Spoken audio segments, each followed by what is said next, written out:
Now, continuing with John, this dramatic prologue of John, 18 verses of basically thunder, gets taken up by our exegetes as an occasion to talk about almost everything. The pre-existence of Christ, the deity of Christ, the Trinity, the two natures of the hypostatic union, creation through the Son, light against darkness, the new birth, grace over against law, the Logos and its supposed debts to Greek philosophy, a million things. Open 10 commentaries and you will get 10 guided tours through the same doctrinal checklist. And if you are one of the people this channel exists for, someone who has sat through the sermons, absorbed the systems, and watched your faith thin into habit or drain out entirely, you probably heard every one of those tours, and none of them held. Or maybe they did. Hopefully not. But here's something I find genuinely interesting. Every one of those exegetes speaks about the Christological incarnation of a person. And that's all. Literally, none of them speaks about how a word can take on flesh. And I understand why. The person, yes, that's easy because it's personal. It's close to home. It looks like us. We can relate to a person, but not a word about a person, not a word about a word. John did not write Jesus became flesh. He did not write Messiah became flesh, or even God became flesh. He had every one of those names available to him. He had just used God twice in his opening sentence. And at the hinge of his entire prologue, the verse the whole thing has been building toward, he chose the word. Today I want to show you that this choice is not a stylistic flourish. It's the whole point. Once you see what became flesh means and what fullness or fulfilled means 4 verses later, the prologue of John stops being a block of abstract theology and becomes what it always was, a claim about fulfilled prophecy, a claim you can examine for yourself, a claim which is a supernatural claim. We have managed to turn the most audacious sentence in Greek literature into a line on a greeting card wedged somewhere between the shepherds and the eggnog. Now start at the beginning of the prologue, because verse 14 does not fall out of the sky. From the first verse, John is doing something that almost no one slows down enough to notice. He's transposing two things. He takes the eternal, pre-existence, intentional, miraculous person of God and transposes that person with the Word. In the beginning was the Word, and the Word was with God, and the Word was God. All things came into being through him, and apart from him, nothing came into being that has come into being. Now, read that again and hold both reference in your mind at once. Apart from him, the person, and apart from it, God's spoken prophetic word, nothing came into being. In him was life, and in it was life, and that life became the light of men. The light is truth, and it is enfleshed truth. Person and word moving together through the sentence, each carrying the other. Now, then we have verse 5. The light shines in the darkness, and the darkness did not comprehend it. This is where John first reaches back into the prophets, because both Jesus and the Word came teaching truth, and both were misunderstood and rejected. The suffering servant of Isaiah 53 is standing behind this verse, despised and rejected of men. So is Psalms 118:22, the stone the builders refused. John is not writing philosophy here. He's attaching the truth, the word, and Jesus to the Messianic record specifically. That attachment is the load-bearing wall of the entire prologue. Now, verse 6 doubles down. There came a man sent from God, whose name was John, and he came as a witness to testify about the light. Now, think about what John the Baptist actually preached. He did not stand in the Jordan handing out systematic theologies. He preached Messiah from the Hebrew scriptures. So his testimony about the light is not merely a testimony about Jesus as a person. It's a testimony about how this Messiah will fulfill and is fulfilling God's word. This is exactly the office Moses described in Deuteronomy 18, a prophet like me, and God says, I will put my words in his mouth. And it is exactly the commission of Isaiah 42 and Isaiah 49. I will appoint you as a covenant to the people, as a light to the nations. Verse 7 says it plainly. The witness came so that all might believe through him. It is this word, the prophetic word John preached about Messiah from the Old Testament, that gives light. And it is this word that people believe to salvation. Verse 8 draws the boundary. John was not that light. John only testified about the word, that true light. Now verses 9 through 11. And here the transposition turns tragic. He was in the world, and the world was made through him, and the world did not know him. He came to his own, and his own did not receive him. Both readings run at once. The person was in the world and was not known. The Old Testament prophetic word about him was in the world, copied, carried, read aloud every Sabbath, and it was not known either. And notice who rejected him. He came to the very people to whom this word had been entrusted, the appointed stewards of the oracles of God. The people holding the documents did not recognize the fulfillment of the documents. That is the rejection the prophets themselves foresaw, and John hangs it over the whole prologue. Then the turn, verse 12. But as many as received him, to them he gave the right to become children of God, even to those who believe in his name. The name here is not a syllable with magic in it. It is the reputational name. Who he is established, who he is as established by his movement through Israel's history in the Old Testament. And this is where I need to define a word this channel uses carefully, because millions of people think they have done this when they have not. To receive him, to receive the seed, means three things. First, prior textual knowledge of the Messianic prophecies as documents, not sermon snippets, not a verse on a coffee mug, the actual texts. Isaiah 53, Psalms 22, Daniel 9, Deuteronomy 18, Psalms 110, read and known as written records that predate the events. Second, recognition of the verifiable correspondence between those texts and Jesus of Nazareth.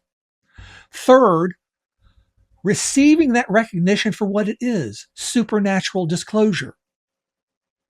Millions equate reception with belief, a feeling, a decision, and an altar, a family tradition.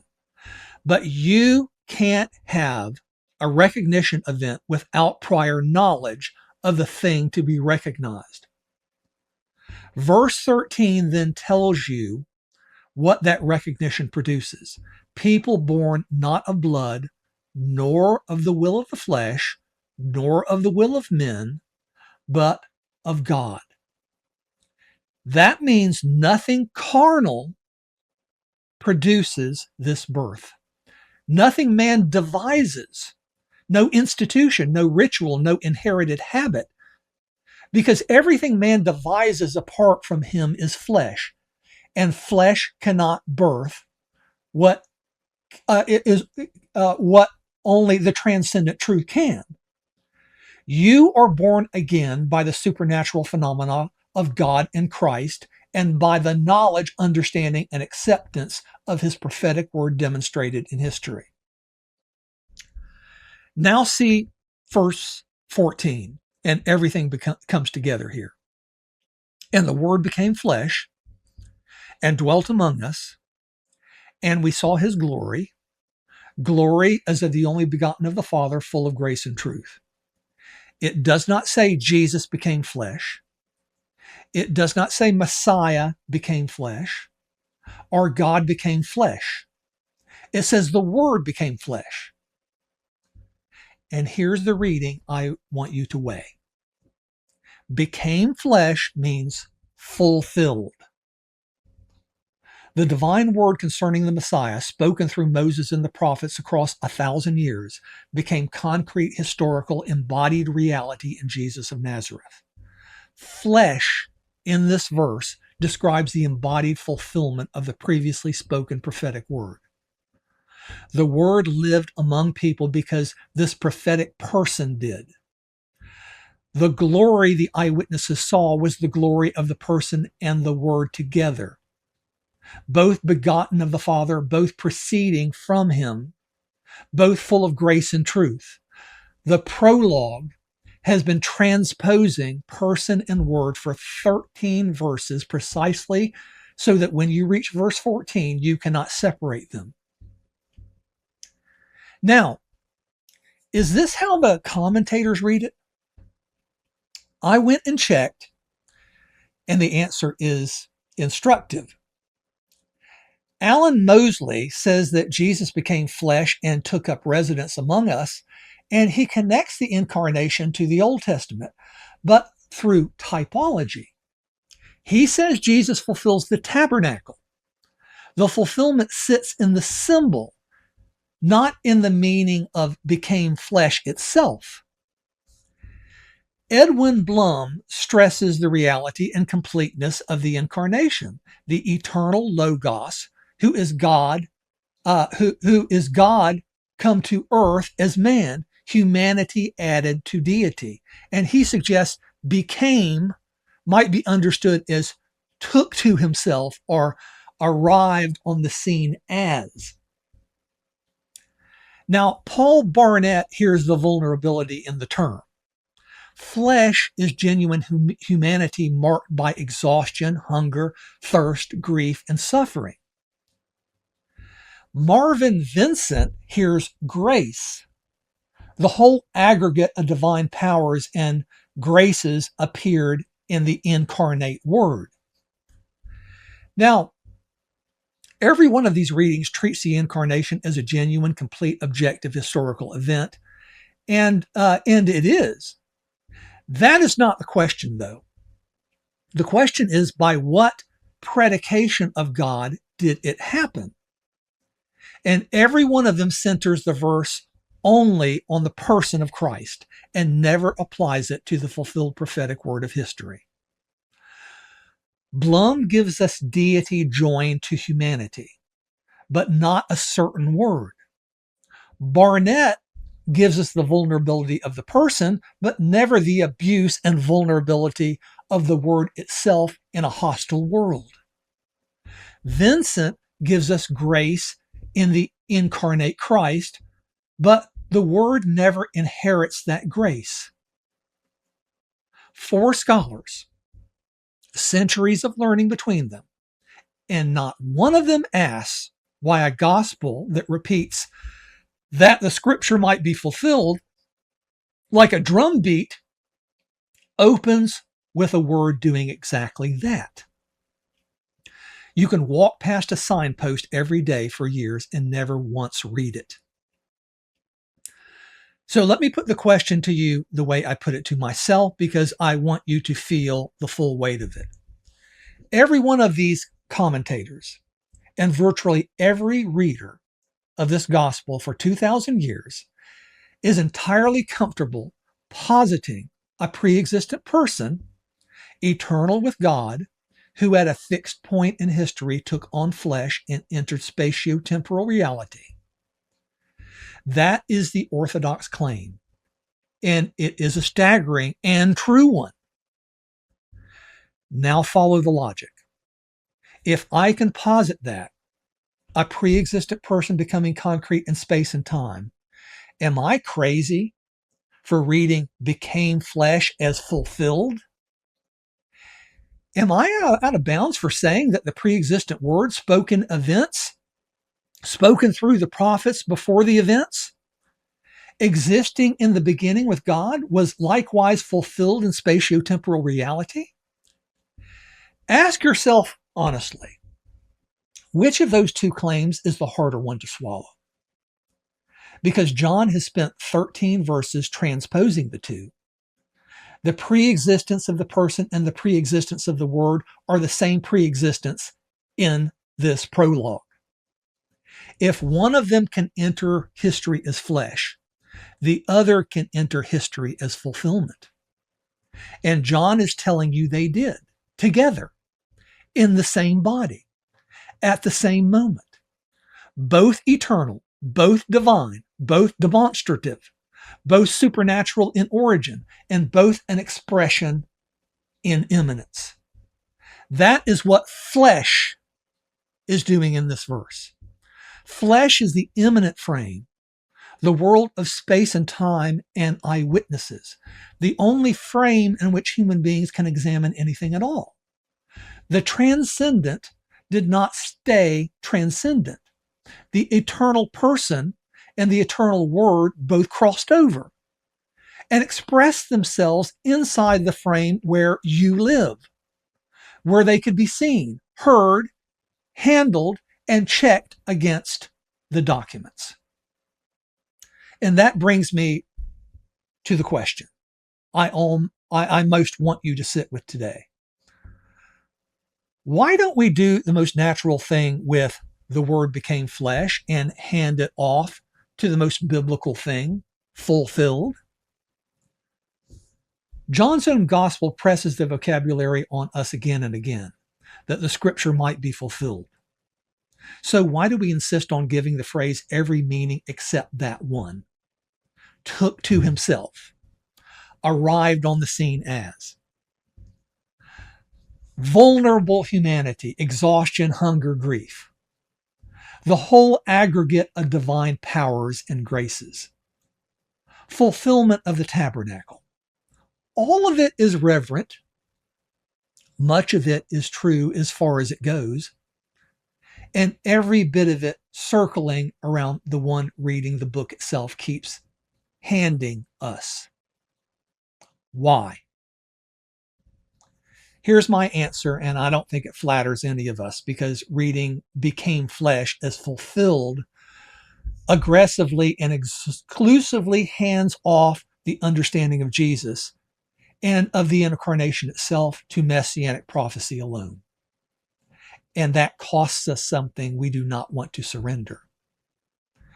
If became flesh means fulfilled, then he became flesh is no longer an idea we can experience to our own liking, according to our own priorities and our own interests in the texts, in the faith, and in Jesus.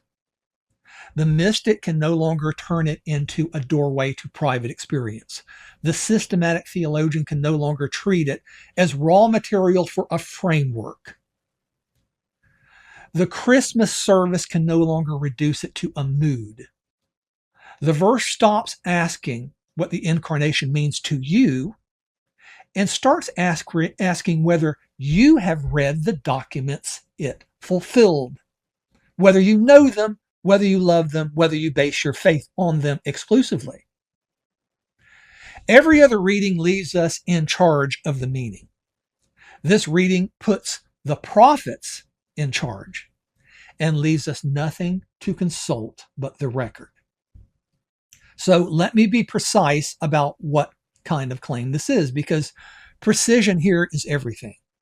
When I say the prophetic word became concrete historical reality, I'm not describing ordinary historical verification, as if we're checking a newspaper archive. Prophetic fulfillment is a supernatural demonstration.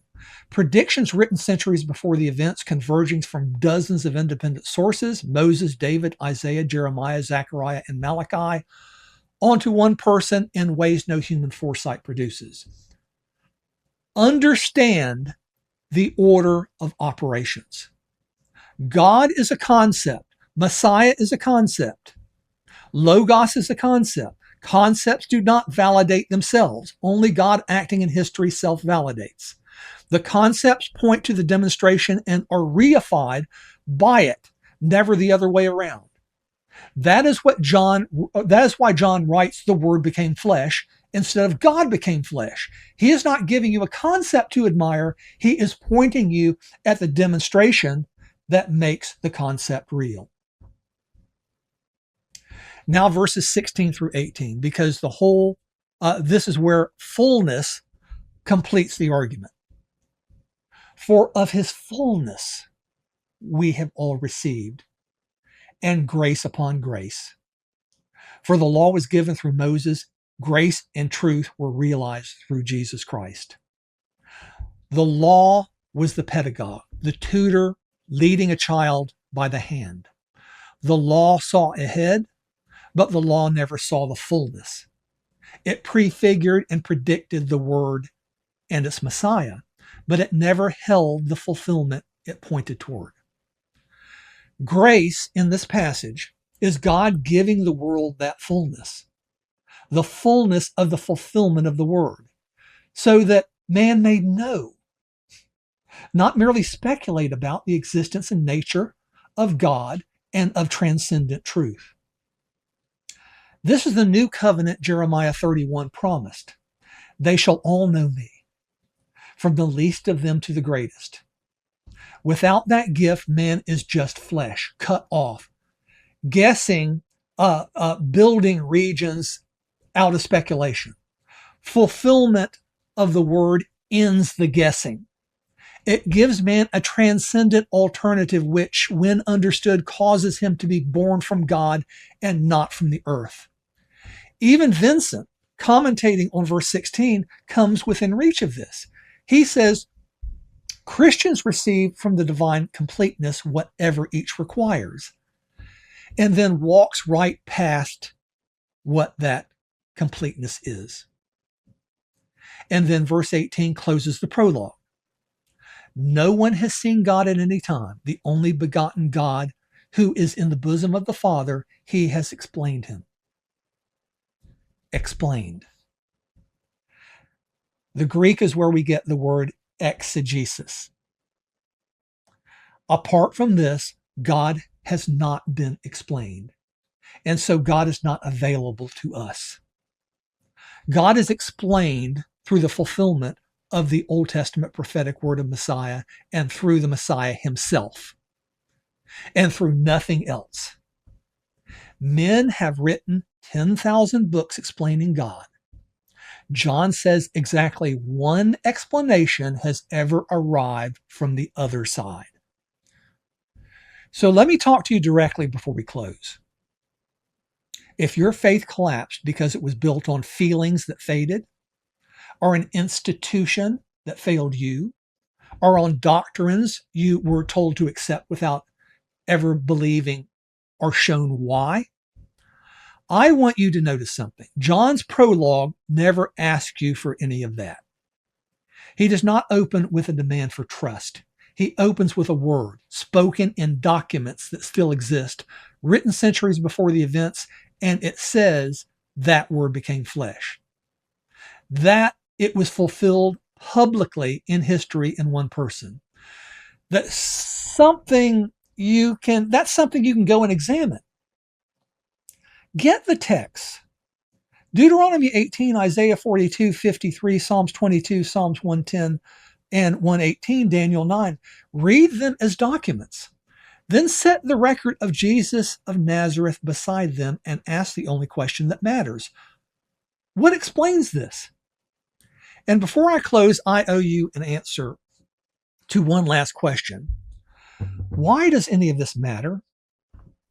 Why fight over the meaning of one phrase in one verse? Well, here's why.